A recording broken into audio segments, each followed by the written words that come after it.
Okay, imagine this. Just picture a world gripped by absolute devastating drought. I'm talking cinematic, 4K heritage style here.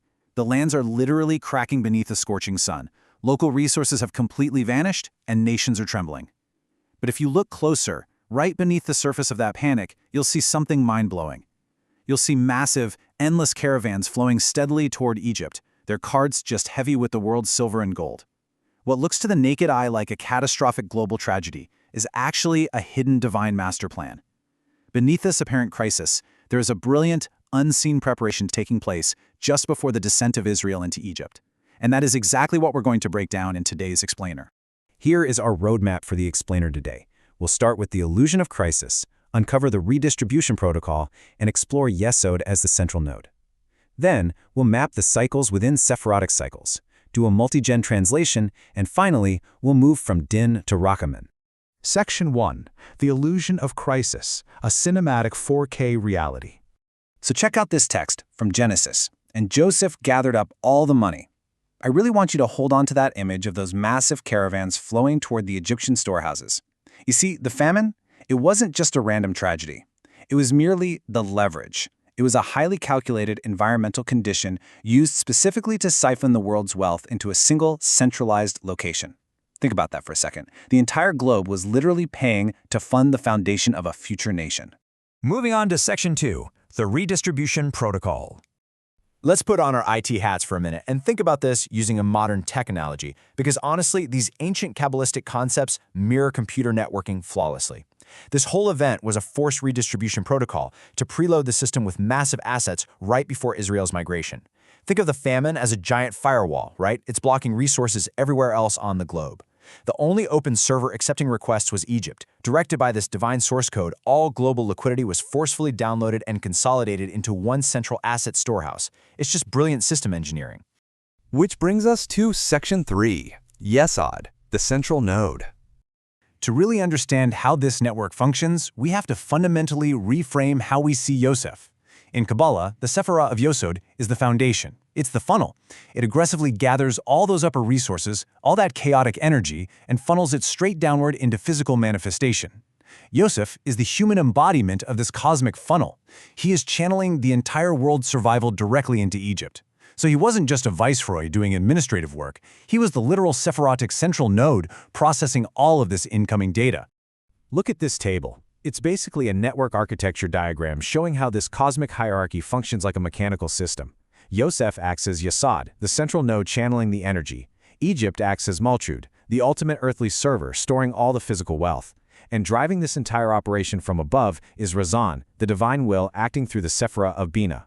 That's your source code, the underlying logic executing this vast systemic migration.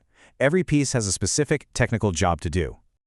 Now for Section 4. Cycles within Sephirotic cycles. There is this absolutely amazing ancient Aramaic phrase from the Zohar, Galgal Gilgulin.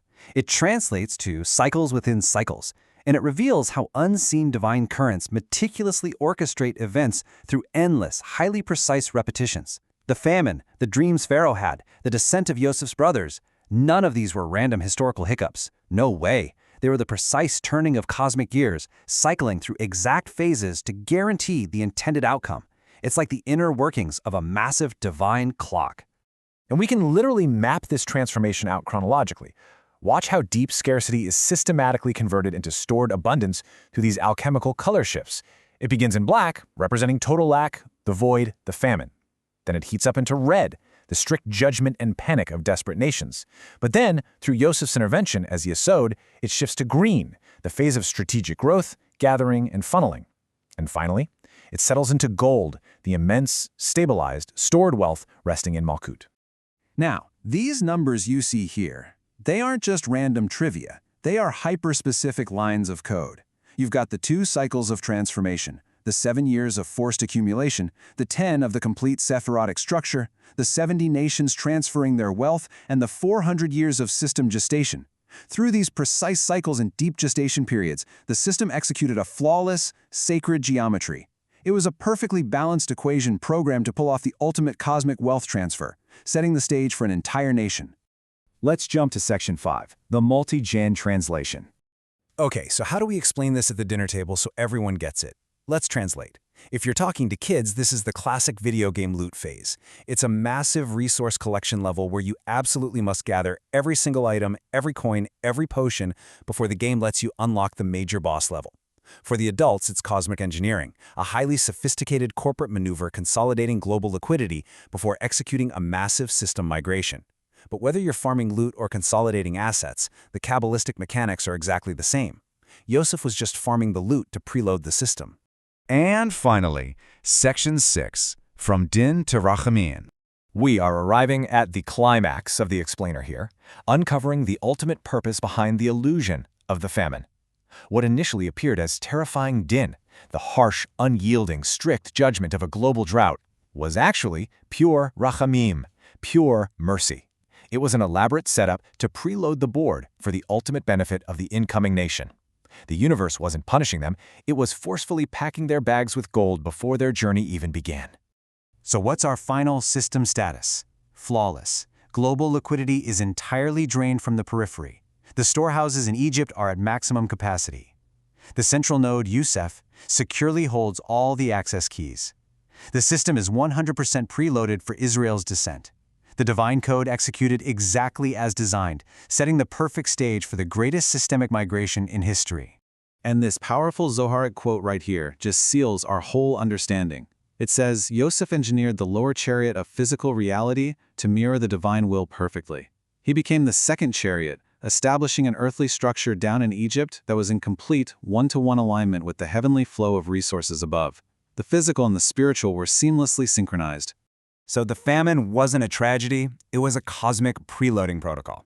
And honestly, that forces us to look at the famines or scarcities in our own lives so differently. What if the drought you are currently experiencing isn't a punishment at all, but a divine firewall, forcing you to gather your energy for an incredible impending breakthrough? Something to think about.